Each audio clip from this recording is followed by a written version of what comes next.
তো এটা তোমাদের হোমওয়ার্ক থাকবে। তোমরা এটা এই যে আই ওমেগা, আই এর মান হচ্ছে mr² ইন্টু ওমেগা, জাস্ট এইভাবে করবা হয়ে যাবে।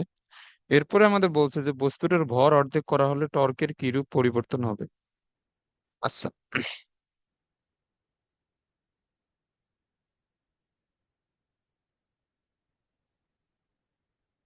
আচ্ছা দেখো, আমরা জানি টর্ক ইজ ইকুয়াল টু হচ্ছে আই আলফা, তাই না? আই মানে হচ্ছে mr² ইন্টু আলফা। ওকে। তাহলে এইখানে আমরা প্রথম ক্ষেত্রে যে সূত্রটা লিখবো, যে প্রথম ক্ষেত্রে আমাদের কি হবে, আমাদের প্রথম ক্ষেত্রে টর্ক ওয়ান এর মান হচ্ছে m1r² আলফা। আচ্ছা দেখো, এইখানে আমাদের শুধু বলছে যে বস্তুটার ভর অর্ধেক করা হইলে, তার কিন্তু বৃত্তপথের ব্যাসার্ধ হ্রাস করা হয় নাই। সো তার যদি বৃত্তপথের ব্যাসার্ধ হ্রাস করা না হয়, তাহলে তার ওমেগার মান কি চেঞ্জ হবে?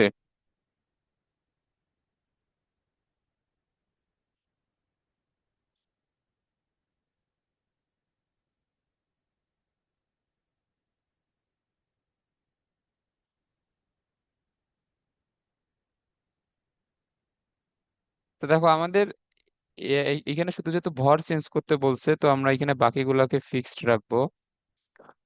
আচ্ছা, তাহলে এইখানে আমাদের tau 2, tau 1, m2r² alpha, m1r² so এই দুইটা তো ফিক্স, যেহেতু আমাদের এগুলো চেঞ্জ করা হয় নাই। m2/m1। আচ্ছা, ভর যদি অর্ধেক করা হয়, তার মানে m2 হবে half of m1 divide by m1, তাহলে এটা হবে হাফ। তাহলে আমাদের torque 1 is equal two 2 into torque 2।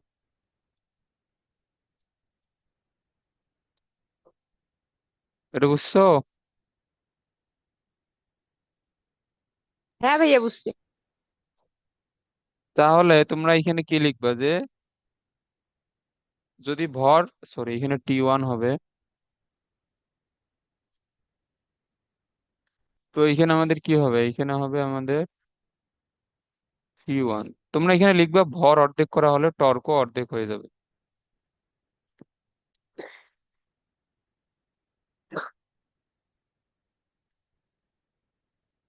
এটা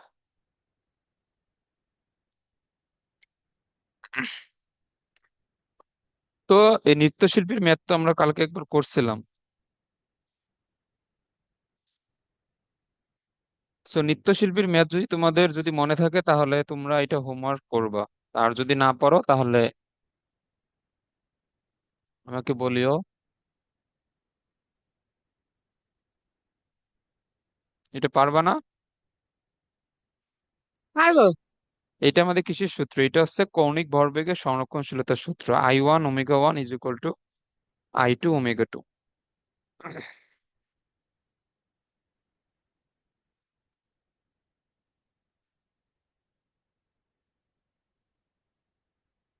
আচ্ছা, এরপরে আমাদের কি ম্যাথ আছে? একটি চাকার ভর দেওয়া, অক্ষের সাপেক্ষে চক্রগতির ব্যাসার্ধ দেওয়া, জড়তার ভ্রামক। এটা হোমওয়ার্ক। ভর, চক্রগতির ব্যাসার্ধ, ধরো সেম ম্যাথ বারবার দিয়ে রাখছে। এরপরে ও- ওমেগা দেওয়া, জড়তার ভ্রামক দেওয়া, সুষম ব্রেক প্রয়োগ করে 30 সেকেন্ডে থামানো হলো। ব্রেক প্রয়োগ করা হলে কৌণিক ত্বরণ কত? আচ্ছা, এটা এটা সলভ করো দেখি।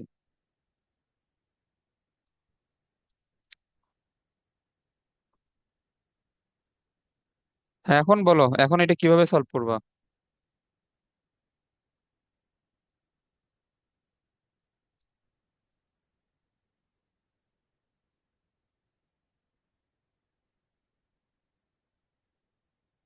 বলো।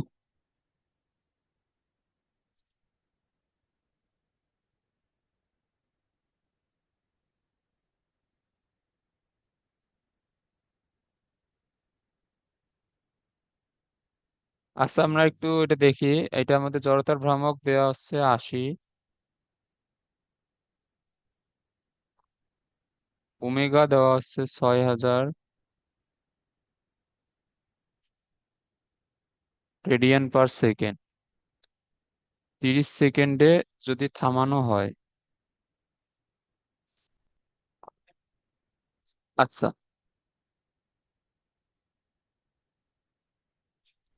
এই সূত্রটা তোমাদের মনে আছে?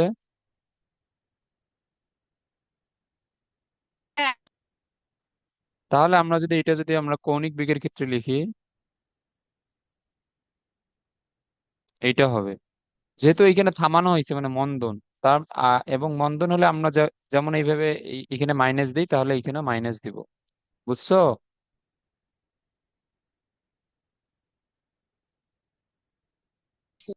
একবার বলো, আমার এখানে নেট চলে গেছিল। আচ্ছা, এই যে আমাদের যে এই সূত্রটা আছে, v is equal to u plus at, আর যদি মন্দন হয় তখন আমরা কি লিখি? V is equal to u minus at লিখি না? হ্যাঁ আর তাহলে আমরা যদি সেম সূত্রটাকে যদি আমরা কৌণিক বেগের ক্ষেত্রে লিখি, তাহলে কি হবে? Omega is equal to omega not plus alpha t. আর যেহেতু এখানে থামানো হয়েছে মানে এখানে কৌণিক মন্দন হবে আর কি, সো এইখানে আমরা মাইনাসটা ইউজ করবো। বুঝছো? হ্যাঁ অবশ্যই। তাহলে আমাদের এখানে কি হবে? আলফা হবে, যেহেতু থামানো হয়েছে তার মানে শেষ কৌণিক বেগ 0। সো এটা হবে ওমেগা ডিভাইড বাই টি।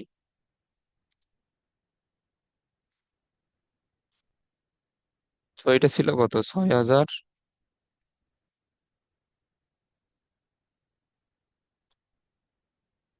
এত কৌণিক বেগে ঘূর্ণনত চাকার জড়তার ভ্রামক, সুষম ব্রেক প্রয়োগ করে 30 সেকেন্ডে থামানো হলো। ব্রেক প্রয়োগ করা হলে এর কৌণিক ত্বরণ কত? বুঝলাম না, এখানে অ্যান্সার তো দিয়ে রাখছে অন্য কিছু। এই জন্যে এই জন্য বইয়ের ম্যাথ এগুলো এখানে কি ভুলভাল অ্যান্সার দিয়ে রাখছে এখানে আমাদের। এটা, ও সরি, আমি তো অ্যান্সার দেখতেছি এই ম্যাথটার। তো এইটা হবে, দেখো, -200। আচ্ছা, আমরা যে এখানে আলফাটা এইখানে বের করলাম, আমরা এখানে কি বের করছি এটা বলো তো? মন্দন। হ্যাঁ, মন্দন। তাহলে আমাদের কৌণিক ত্বরণ এখানে কি হবে? -200। হ্যাঁ, এটা হবে -200।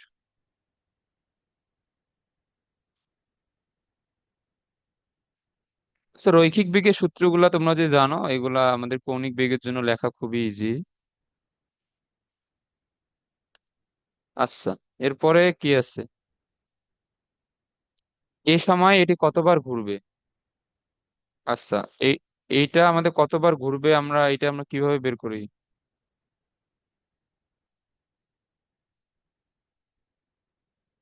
একবার প্রথমে তো ইয়ে বের করা লাগবে না, দূরত্ব কত এর বেশি। আলো- এর মোট কৌণিক সরণ বের করা লাগবে। হ্যাঁ। তো এর সূত্র আমাদের কি ছিল?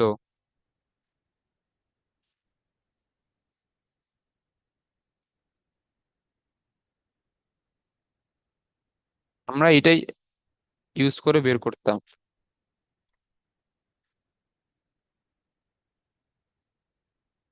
এই সূত্র মনে নাই? আছে ভাইয়া।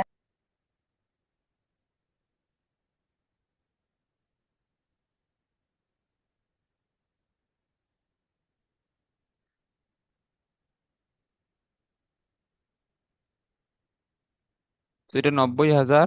এটা কি বলতো? এটা হচ্ছে এত রেডিয়ান। আচ্ছা, তাহলে তার ঘূর্ণন সংখ্যা বের করার জন্য আমরা কি করতাম? একবার ঘুরে 2 পাই, এটা হবে 90,000। কি করতাম বলো? 90,000 বাই 2 পাই দিব। হ্যাঁ, 90,000 ভাগ 2 পাই। সো যেহেতু এটা একবার ঘূর্ণন, সো রিভলিউশন আমরা এটা লিখি, কারণ রিভলিউশন দ্বারা আমরা একবার ঘূর্ণন বোঝাই। তো এটার অ্যান্সার হচ্ছে 14,323 আসে, বাট বইয়ে দেওয়া 14,331। সো বইয়েরটা সম্ভবত ভুল আছে।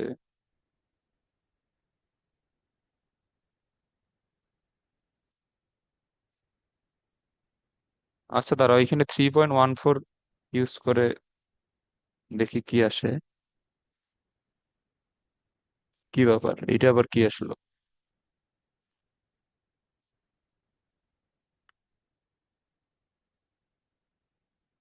হ্যাঁ, আমাদের আমাদের বইয়ে যে অ্যান্সারটা আসছে, এখানে পাই এর মান 3.14 ইউজ করছে। সো পাই এর মান 3.14 ইউজ করলে বইয়ের অ্যান্সারটা আসে মানে 14,331। আর তোমরা যদি পাই এর মান 3.1416 দাও তাহলে এটা আসবে। তো তোমাদের এটা অত কোনো বড় বিষয় না, তোমাদের যে কোনো একটা করলেই হয়েছে। আচ্ছা, আমাদের এরপরে বলছে যে কি পরিমাণ টর্ক প্রযুক্ত হয়েছে। তো আমরা এটা কিভাবে বের করবো? I alpha. আই এর মান কত? আই এর মান হচ্ছে 6,000। এর মান 80। হ্যাঁ। আই তো ও সরি সরি, আই এর মান 80, সরি। 6,000 তো আমাদের ওমেগার মান। আরে ধুর।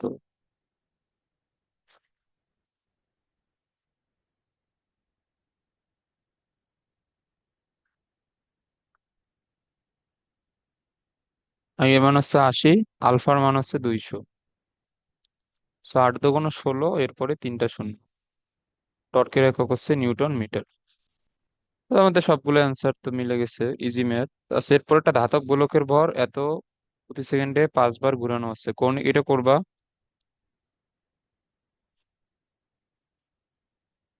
তো কৌণিক ভরবেগ হচ্ছে I Al sorry I omega. এগুলো পারবা তোমরা। উম, নির্দিষ্ট কৌণিক ভরবেগ, এই সেম ম্যাথটা তো আমরা একটু আগেই তো করলাম, এটা আমাদের রিপিটেড আসছে। তো যাই হোক, ভর এত জড়তার ভ্রামক চাকা দিতে। দেখো, এটা খুবই ইজি একটা ম্যাথ কিন্তু, তাই না? এই যে এইটাতে এম দেওয়া, কে দেওয়া, চক্রগতির ব্যাসার্ধ আই এর মান বের করতে হবে। আর চাকাটিতে এত কৌণিক ত্বরণ, কি পরিমাণ টর্ক প্রযুক্ত করতে হবে, tau is equal to I alpha. খুবই সিম্পল একটা ম্যাথ, এইটা আসছিল আমাদের বুয়েটে 2017 সালে। আচ্ছা, এরপরটা পড়ো। একটি গোলককে এত প্রতি সেকেন্ডে 5 বার ঘোরানো হয়, কৌণিক ভরবেগ এবং এবং কেন্দ্রমুখী বল। সো তোমরা এখানে কৌণিক ভরবেগটা শুধু বের করিও, আর কেন্দ্রমুখী বল আমরা এখন পর্যন্ত পড়ি নাই। সেম ম্যাথ আমাদের বারবার।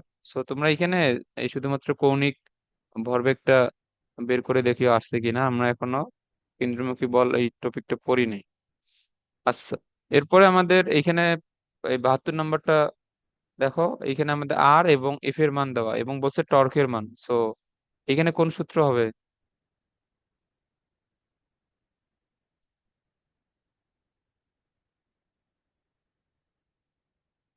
আর ইয়ে এ, ক্রস গুণ।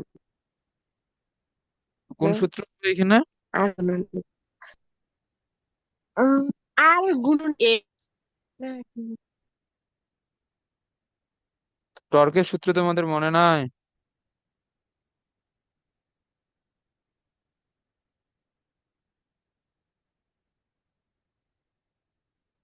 আমি তো বললাম না সূত্রটা। কি সূত্র? ওই কি জানি, আর গুণন এফ। আর গুণন এফ, এটা ছিল আর ক্রস এফ। হ্যাঁ, ওটাই, ওটা তো গুণনে না। না না, এটা এটা এটা গুণন বলা যাবে না, এটা আমাদের ক্রসই বলতে হবে, আর ক্রস এফ। সো এটা হচ্ছে আমাদের আর এবং এফ এর ক্রস গুণফল। সো ক্রস গুণফল তো তোমরা পারবা আশা করি। ক্রস গুণফল বের করে তারপরে এর মানটা বের করবা, এটা হোমওয়ার্ক।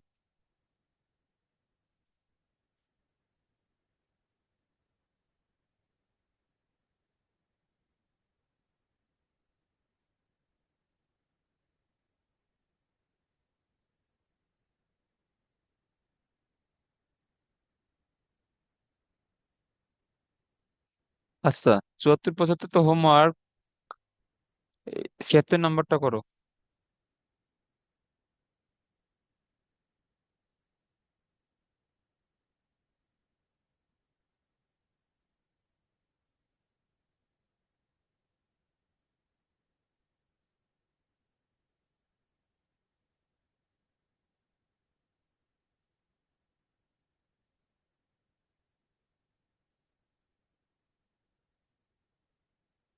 এটা তো প্রথমে আলফার মান বের করা লাগবে না?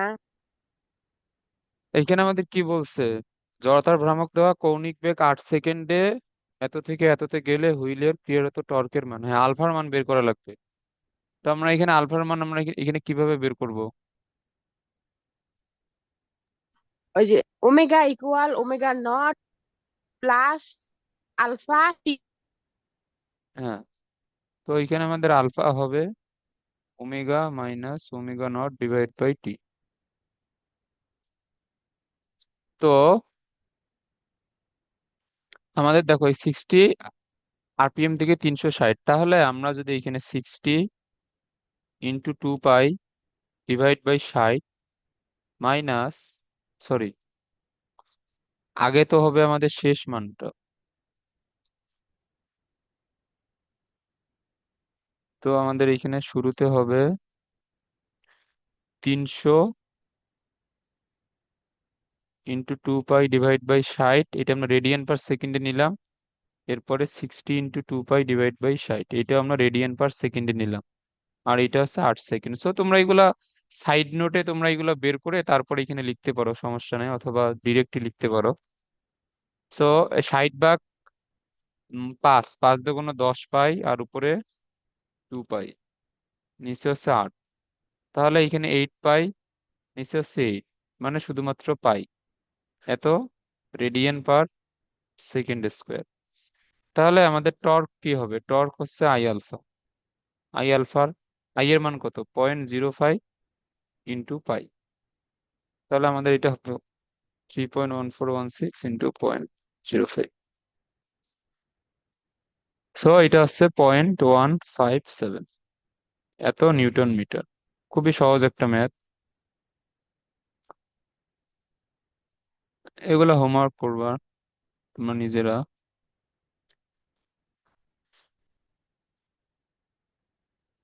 উম সর্বাধিক এত নিউটন বল। সো আমরা এগুলো এখনো করি নাই।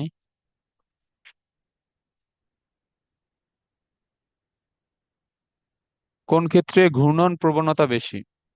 আচ্ছা দেখো, আমাদের এখানে দুইটা দ্বন্দ্ব আমাদের দেয়া আছে। সো ঘূর্ণন প্রবণতা কার বেশি হবে বলো তো? তবে হচ্ছে ইয়ার প্রথম।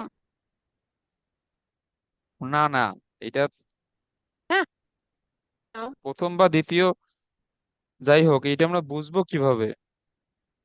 ও, বুঝবো কিভাবে? জড়তার ভ্রামক। হ্যাঁ, তাহলে এই এই নাকি? জড়তার ভ্রামকের সাথে আমাদের মানে কে কে বেশি ঘুরবে?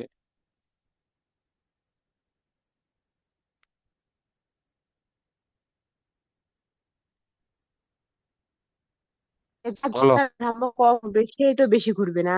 হ্যাঁ, যা জড়তার ভ্রামক কম হবে সে ঘুরবে বেশি, যা জড়তার ভ্রামক বেশি হবে সে কম ঘুরবে। তো আমরা হ্যাঁ। এটা টর্ক দিয়েও বের করতে পারি। দেখো, আমি যখন টর্ক তোমাদের পড়াইছিলাম, এই যে দরজার যখন এক্সাম্পলটা দিছিলাম আর কি, সো ঘূর্ণনের উপর টর্কের প্রভাব কিরকম বলো তো?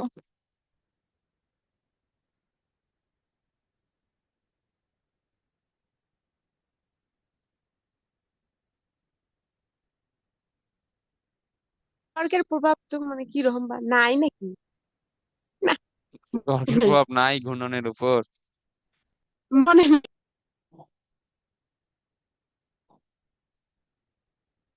মনে নাই? না। দেখো, আমি তোমাদের যখন এই যে দরজার এক্সাম্পলটা যখন আমি তোমাদের, দেখো এইখানে কি দরজা আঁকানো যাবে? আচ্ছা, যাই হোক, ধরো যে এখানে দরজা আঁকাবো কিভাবে? আরে ধর, এসে দাঁড়াও, একটা ছবি নিয়ে আস।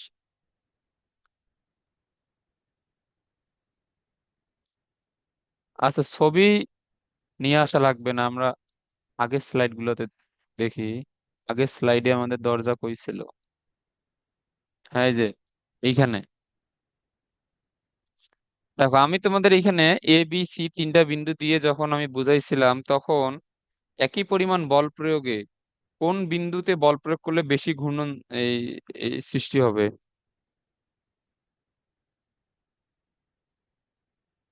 সি। সি বিন্দুতে। সি বিন্দুতে আমাদের বেশি পরিমাণে ঘূর্ণন সৃষ্টি হওয়ার কারণ কি বলতো? টর্ক ছিল আমাদের আর এফ সাইন থিটা, এটা ছিল না? হ্যাঁ। তো দেখো, সব জায়গায় এফ সেম এবং অ্যাঙ্গেলও কিন্তু সেম। এখন আর এর মানের উপর কিন্তু টর্কের মানটা নির্ভর করতেছে। দেখো, সি বিন্দুতে আর এর মানটা সবচেয়ে বেশি, মানে গুণন অক্ষ থেকে সি বিন্দুর দূরত্বটা সবচেয়ে বেশি। এই জন্য ওইখানে টর্কও বেশি পরিমাণে উৎপন্ন হচ্ছে। আর টর্কের কাজ কি? আমি তো বললাম যে আমাদের রৈখিক গতির ক্ষেত্রে বলের যে কাজ, কৌণিক গতির ক্ষেত্রে টর্কেরও একই কাজ।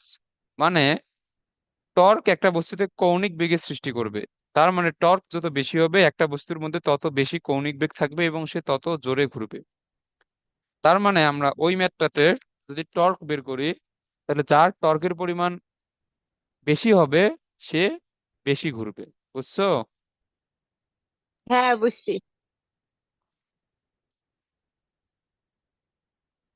ওকে, এটা তোমরা করবা।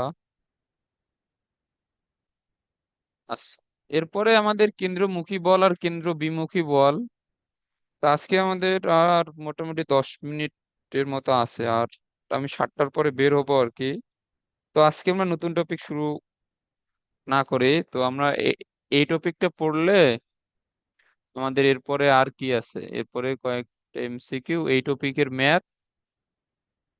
এরপরে আমাদের আছে উলম্ব তলে বস্তুর ঘূর্ণন। সো তোমরা এটা একটু নিজেরা ট্রাই করিও। তোমরা দেখবা যে তোমরা একটা গ্লাসের মধ্যে বা মগের মধ্যে তোমরা যদি পানি নিয়ে উলম্ব তলে মানে উপরে তোমরা যদি খুব জোরে ঘুরাও, তাহলে দেখবা যে গ্লাস বা ওই মগ থেকে পানি কিন্তু পড়ে না। সো কেন পানি পড়ে না, এইটা আমরা কালকে শিখবো, কালকে যদি ফিজিক্স পড়ি। তো এই টপিকটা আমাদের আর একটা টপিক আছে, আর একটা টপিক এটা শেষ করলে এরপরে ব্যাংকিং কোণ আছে। ব্যাংকিং কোণ বলতে ওই যে আমি তোমাদের একদিন তো বলছিলাম যে আমরা যখন এই মোটরসাইকেল নিয়ে বা সাইকেল নিয়ে মোড় ঘুরি, তখন আমাদের একটু হেলে তারপরে মোড় নিতে হয়। সো কেন হালতে হয় এটা আমরা শিখবো। এইটা পড়লে আমাদের আর একটা টপিক আছে সংঘর্ষ। তো আমাদের আর মোটামুটি 3টে টপিক আছে এই চ্যাপ্টারের। পড়লে এই চ্যাপ্টার শেষ হয়ে যাবে, অনেক বিশাল একটা চ্যাপ্টার। তো আজকে এই পর্যন্ত থাক। আমরা নতুন টপিক কালকে থেকে শুরু করবো। আর কালকে আমরা ম্যাথ পড়বো মোস্ট প্রবাবলি। তো আমি এখন তোমাদের এত পিডিএফ অঙ্ক! গুলো। হ্যাঁ, ওই যে এতগুলা অঙ্ক! হ্যাঁ, অঙ্ক এখানে অনেক আছে। এই যে এরপরে এই যে এগুলা আমাদের অনেক অঙ্ক আছে এখানে, এগুলা সবগুলা তোমরা, এগুলা সহজ আমাদের। এগুলো আছে ব্যাংকিং কোণের অঙ্ক। তোমরা যখন আমি যখন এটা পড়াবো তখন দেখবা যে সব সব মেথই একই। এবং এই যে ব্যাংকিং কোণ থেকে মানে তোমাদের জিজ্ঞেস করবে যে কত কোণে হালতে হবে একটা মোড় মোড় ঘোরার সময়। বা তুমি কিন্তু তুমি তুমি ধরো যে তুমি একটা অনেক জোরে তুমি মোটরসাইকেল বা সাইকেল নিয়ে যাইতেছো, তুমি যদি মোড়ের মধ্যে বাঁকা ভাবে না যাও, সোজা ভাবে যাও, তাহলে তুমি কিন্তু অ্যাক্সিডেন্ট করবা। তুমি এই যে মানে সোজা গেলে তুমি ডিরেক্ট মোড় থেকে সোজা বরাবর রাস্তার বাইরে চলে যাবা। তো আমরা এই টাইপের ম্যাথ করব। ওই যে দেখো এইখানে, এইখানে এই যে এই ম্যাথটাতে জিজ্ঞেস করছে যে নিরাপদে মোড় নিতে পারবে কিনা, এই যে সেম ভাবে নিরাপদে গাড়ি চালানো সম্ভব কিনা। তো এই টাইপের এই যে এই টাইপের ম্যাথও আমাদের এইচএসসির জন্য খুবই বেশি ইম্পর্টেন্ট। সো এইটা আমাদের ভালোভাবে পড়তে হবে। এগুলো পড়লে আমাদের এই চ্যাপ্টার মোটামুটি শেষ হয়ে যাবে, অনেক বড় একটা চ্যাপ্টার। আর এগুলো আমি তোমাদের অনেক অনেক ডিটেইলসে এই চ্যাপ্টারটা তোমাদের পড়াইছি। এবং এটা চাইলে যদি মানে তোমাদের এইচএসসি যতটুক লাগে, যদি ওইটুক যদি তোমাদের যদি পড়াইতাম, তাহলে অনেক আগেই চ্যাপ্টার শেষ হয়ে যাইতো। তো ওইভাবে ওইভাবে পড়াইলে আর কি নিজেরই শান্তি লাগে না, কারণ একটা চ্যাপ্টার যখন ধরছি তখন হ্যাঁ যা ভাইয়া, তুমি কিছু লাগে, আমাদের যত যা সবকিছুই কিছু পড়াবা। লাগে। হ্যাঁ, তো এগুলা পড়লে তোমাদের একটা চ্যাপ্টার সম্পর্কে তোমাদেরও ভালো আইডিয়া আসবে, এবং ফিজিক্স সম্পর্কে আলটিমেটলি তোমরা ভালোভাবে জানতে পারবে। আর তোমরা এসএসসির জন্য এই যে আমাদের কয়েকটা সিলেক্টেড টপিক আছে, যেমন ভরবেগের সংরক্ষণশীলতা, ঘাত বল, রকেটের ম্যাথ, এরপরে আছে আর আমাদের আমাদের ঘর্ষণের যে নর্মাল যেগুলো সূত্র, এই যে আনত দলের ম্যাথ কিন্তু এসএসসি তে আসে না। এরপরে এই যে এই জড়তার ভ্রামকে তো দেখলা, আমরা দুইটা বোর্ডের প্রশ্ন সলভ করলাম, খুবই ইজি, জাস্ট একটা সূত্রের ম্যাথ আসে, এর বেশি আসে না। এরপরে এই যে আমরা ব্যাংকিং কোণ পড়বো, এরপরে আরেকটা টপিক পড়বো সংঘর্ষ, এটা পড়লেই এই যে আমাদের এই চ্যাপ্টারের এইচএসসি তে 6 থেকে 7টা টপিক থেকেই মূলত প্রশ্ন আসে, এর বাইরে আসে না। তো আমরা যদি জাস্ট ওইগুলা পড়তাম, আমাদের কোন দিনই চ্যাপ্টার শেষ হয়ে যেত। সো এত এত পড়া লাগতো না। আর এই চ্যাপ্টার ডিটেইলসে পড়লে নিউটনের বলবিদ্যা অনেক বিশাল চ্যাপ্টার। সো আমরা খুবই ভালোভাবে ডিটেইলসই পড়তেছি সব। বাকি চ্যাপ্টার গুলো যদি আমি পারি তোমাদের এইভাবেই পড়াবো, সমস্যা নাই। আর যদি সময়ের স্বল্পতা হয়ে যায় তাহলে আমাদের যতটুকু লাগে অতটুকুই পড়বো। তো ইনশাল্লাহ সময় স্বল্পতা হবে না, তোমরা ঠিকঠাক মতো হোমওয়ার্ক গুলো করিও, তাহলে আর ওই রকম কোনো সমস্যা হবে না ফিজিক্সে। তো আজকে এই আচ্ছা পর্যন্ত থাক, আমি তোমাদের পিডিএফটা দিয়ে আচ্ছা দেবো ঠিক এখন।